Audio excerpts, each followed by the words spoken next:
안녕하십니까. 고려시형정보 유튜브 채널 시청자 여러분, 저는 고려시형정보 강북지점장 김진영입니다. 2년 만에 다시 만나 뵙게 돼서 반갑습니다.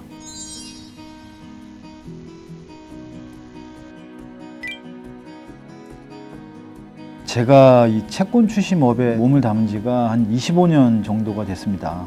시간이 그냥 훌쩍 그렇게 지나버린 것 같은데요. 제가 1999년도에 이 일을 처음 시작을 했는데 그때 당시는 한참 IMF 사태가 터졌던 때였잖아요. TV 뉴스만 키면 항상 눈물의 구조조정, 거리에는 넘쳐나는 실직자, 또 노숙자들도 굉장히 많았고요.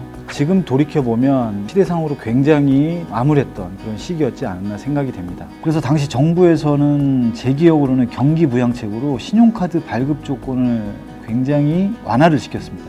그러다 보니까 소득이 없는 사람들, 심지어는 대학생들까지도 카드 발급을 해주고 그 카드 모집인들이 길거리에서도 이렇게 카드 발급 호객 행위를 하고 있던 그런 시절이었거든요. 카드를 그렇게 무분별하게 발급을 해주다 보니까 소비 성향이라든가 경제적 그런 어떤 개념이 아직 성립되어 있지 않는 이런 젊은 층들, 이런 분들이 카드 사용을 이제 무분별하게 하게 되고 채무 불이행자들, 그 당시에는 이제 신용 불량자라고 했거든요. 굉장히 많은 다수의 채무 불이행자가 양산이 됐습니다. 카드 회사라든가 이런 금융회사에서는 채권 추심에 관련된 연체를 하게 된 그 채무자들에게 추심을 할 인력들이 굉장히 많이 필요하게 됐고, 저도 주변 지인으로부터 소개를 받아서 카드회사 채권관리팀으로 입사를 해서 그 당시에 채권 추심업에 발을 디뎠던 게 현재까지도 이어져 오고 있습니다.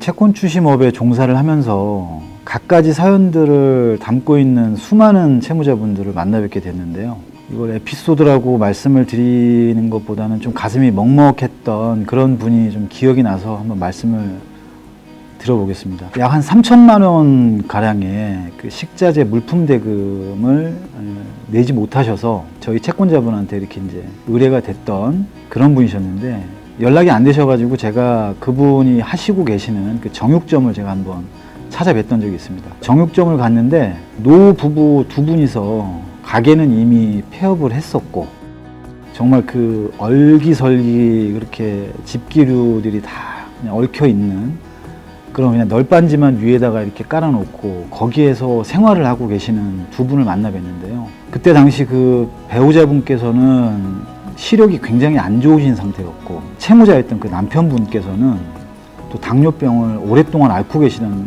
그런 상황이었습니다. 저는 이런 환경에서 어떻게 정상적인 생활을 하실 수가 있지? 그렇게 생각을 했었는데, 그분 얘기를 한 2시간 정도 거의 듣다가 왔어요. 그분이 살아왔던 얘기, 힘들었던 얘기 하다 보니 이분이 그러면 내가 한 달에 소액씩이라도 이렇게 갚아 나가겠다. 제 기억에는 한 월 20만 원인가 30만 원 정도 이렇게 변제를 하시겠다라고 약속을 하셨던 것 같아요.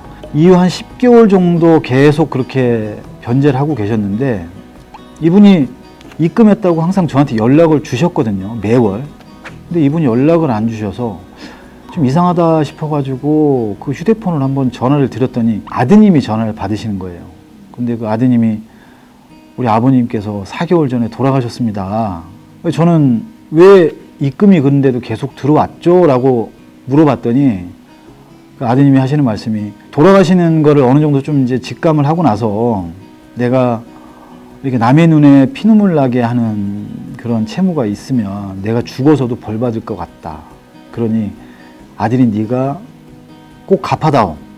그런 말씀을 하시고 이렇게 돌아가셨다고. 그래서 그 아드님이 이렇게 변제를 해주셨는데, 참 제가 그때 당시에 그 얘기를 듣고 제가 하는 이 채권 추심업이라는 게 이렇게 많은 영향을 좀 끼칠 수가 있겠구나, 좀 그런 생각도 하게 됐고요. 제가 부랴부랴 그 채권자분에게 이 상황을 제가 좀 설명을 드리고 채권자분한테 양해를 구해서 채권액을 좀 대폭 감액을 해서 약 한 100만 원 정도 가량의 채무 금액을 확정을 시키고 그 금액만 변제하셔서 그 채권 채무 관계를 종결을 시켰던 기억이 있는데요.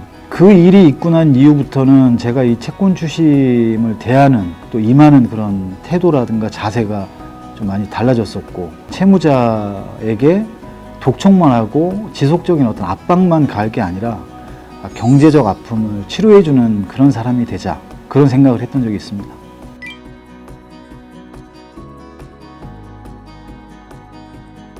일단 신용조회, 재산조회, 그리고 채무자 상태, 그리고 또 연락 유무, 이런 것들을 종합적으로 판단하고 또 분석하고 과거의 저의 경험치와 또 그간의 수많은 자료를 토대로 채권을 분류를 하게 됩니다. 예를 들면 채무자가 재산이 있고 연락도 되고 채무자가 소재지가 확인이 됐어요. 집에서 거주하고 있다든가 사업장에 있다든가, 이 정도면 거의 회수 가능성은 90% 이상을 자신할 수 있겠네요.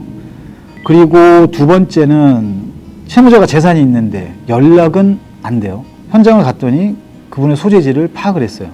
이 정도만 되더라도 회수 가능성 70% 이상은 됩니다.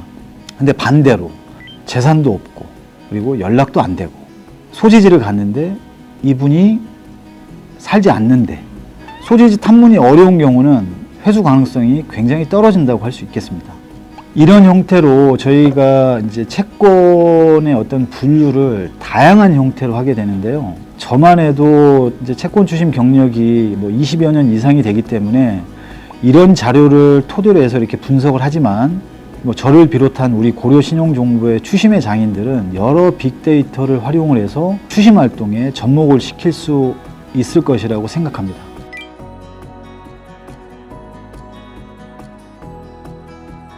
백문이 불여의견 저희 고려신용정보에 의뢰를 해 주셔야 될 것이라고 생각을 합니다. 자, 첫 번째, 채무자의 신용 상태라든가 재산 소유 현황이라든가 이분의 거주지 현황이라든가 주변의 어떤 그 가족들의 어떤 재산 소유 현황이라든가 이런 부분들을 알고 계시는 것은 추후에 채권에 문제가 발생이 됐을 때 회수할 수 있는 가능성을 끌어올릴 수 있습니다. 그리고 두 번째는 변제기가 도래했음에도 불구하고 이행이 되지 않는다면 신속하게 채무자의 재산에 대해서 가압류라든가 가처분, 채권 보존 조치를 해놓는 것이 급선무입니다.